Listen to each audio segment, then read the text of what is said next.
வணக்கம் ஃப்ரெண்ட்ஸ். இந்த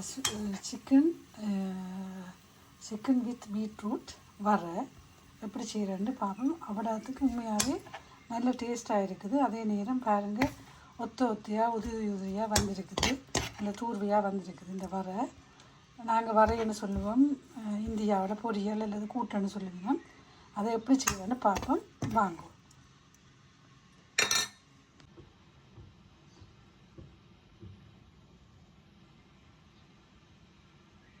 வணக்கம் ஃப்ரெண்ட்ஸ். நான் இன்றைக்கி பீட்ரூட்டோட சிக்கன் சேர்த்து ஒரு செய்ய போகிறேன். இதுக்குள்ள ஒரு 100 கிராம் சிக்கன் பிரஸ்ட் எடுத்து அவிச்சு அதை உதிரியாக எடுத்து வச்சுருக்கிறேன். நான் இப்போ இதோட ஒரு தேக்க வேண்டிய அளவு மிளகுத்தூள் சேர்க்கணும் இந்த கோழிக்குள்ள. அதோட மஞ்சள் பீட்ரூட்டுக்கு பெருசாக தேவையில்லை. அந்த சிக்கனில் இருக்கிற அந்த வெடுக்கல் மணக்காமல் இருக்கிறதுக்காக வேண்டி ஒரு அரைக்கால் தேக்கரண்டி அளவு மஞ்சள் தூள், ஒரு தேக்கரண்டி மல்லித்தூள், அதோட அரைக்கால் தேக்கரண்டி அளவு பெருஞ்சீரகத்தூள், இதோட தேக்கரண்டி அளவு உப்பை சேர்த்து கொள்ளுவோம். எல்லாத்தையும் நல்லா கலந்து விடுவோம். இந்த கோழியில் ஈரத்தன்மை இல்லை. அந்த பிரஸ்ட்டை மட்டும் அவிச்சு அதை உறுத்தி எடுக்கிங்களோ அது ஈரத்தன்மை இல்லை. எல்லாத்தையும் ஒன்றா மிக்ஸ் பண்ணி ஒரு பக்கத்தில் வைப்போம்.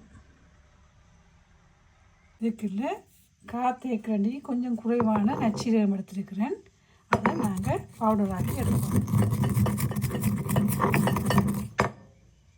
இடித்த அந்த நச்சீரக பவுடரையும் நாங்கள் இதோட சேர்த்துக்கொள்ளுவோம். 1.5 மேசக்கரண்டி அளவு எண்ணெய் விட்டுருக்கிறேன்.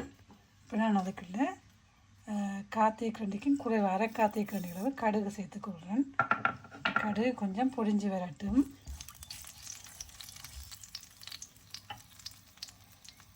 கடுகு பொரிஞ்சு வரைக்கும் 2 பச்சை மிளகாய், அதோட 2 உள்ளி, அதையும் இதோட சேர்த்து பொரிய விடுவோம்.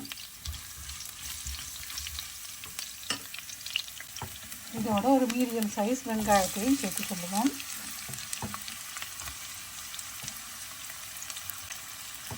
கருவேப்பிலை ரொம்ப என்னோட ஃப்ரெஷ்ஷாக இல்லை, பீஸலுக்கு இருந்ததுங்க, அதையும் போட்டுக்கொள்ளுவோம். இதோட சின்னத்துலேருந்து கருவேப்பிலையை நொறுக்கிட்டு அதையும் சேர்த்துக்கொள்ளுவோம். எல்லாத்தையும் நல்லா வதங்கி வர அளவுக்கு வதக்குவோம்.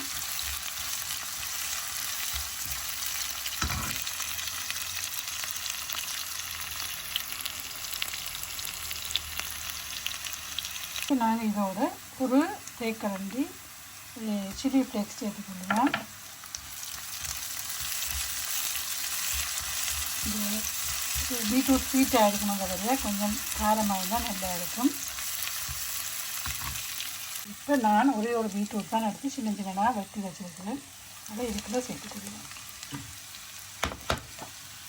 சேர்த்து எல்லாத்தையும் நல்லா கலந்துட்டு நாங்கள் மூடி ஒரு 3 நிமிஷம் அவிய விடுவோம்.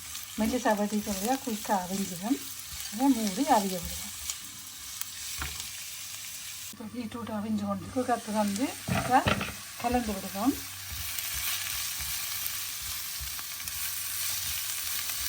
பீட்ரூட்டில் தண்ணி எல்லாம் இறங்கி வற்றி வரும் வரைக்கும் கலந்து விட்டு திருப்பி மூடி விடுவோம். பீட்ரூட் எல்லாம் தண்ணி வற்றி பொரிஞ்சு வந்துட்டு நாங்கள் மிக்ஸ் பண்ணி வச்சுட்டு இந்த மசாலாக்கு வந்து சிக்கனை இதுக்கு சேர்த்துக்கொள்ளுவோம். ஹீட்டை மீடியத்தில் வச்சுக்கொள்ளுங்க.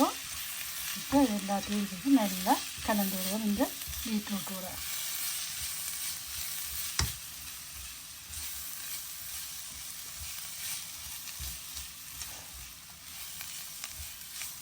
எல்லாத்தையும் நல்லா கலந்து விட்டுட்டு இந்த மசாலாக்கள் எல்லாம் பீட்ரூட்டில் இறங்குற அளவுக்கு நாங்கள் கொஞ்சம் நேரம் ஒரு 2 நிமிஷம் மூடிடுவோம். ஹீட்டை போய் மீடியத்தில் வச்சுக்கொள்ளுங்க. இப்போ நாங்கள் 2 நிமிஷத்தோட திறந்து பார்ப்போம்.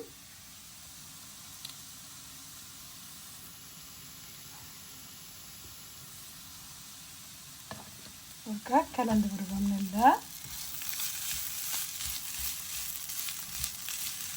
உப்பு பார்க்கணும். நாங்கள்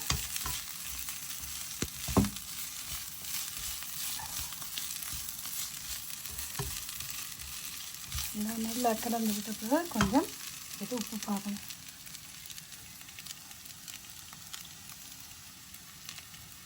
உப்பு உரைப்பு மசாலா எல்லாம் நல்லா இருக்குது. ஒரு நிமிஷத்தில் இறக்குவோம். எங்களோட பீட்ரூட் பவர் ரெடி. நாங்கள் இப்போ இனி இறக்கி அந்த சோறும் மீன் குழம்புக்கு காம்பினேஷன் நல்லா இருக்கும். எனக்கு அப்படி விருப்பம். இப்போ அப்படி செய்து சாப்பிடுங்கோ, செய்து பாருங்கோ. பிடிச்சிருந்தா லைக் பண்ணி ஷேர் பண்ணி விடுங்க. தேங்க்யூ.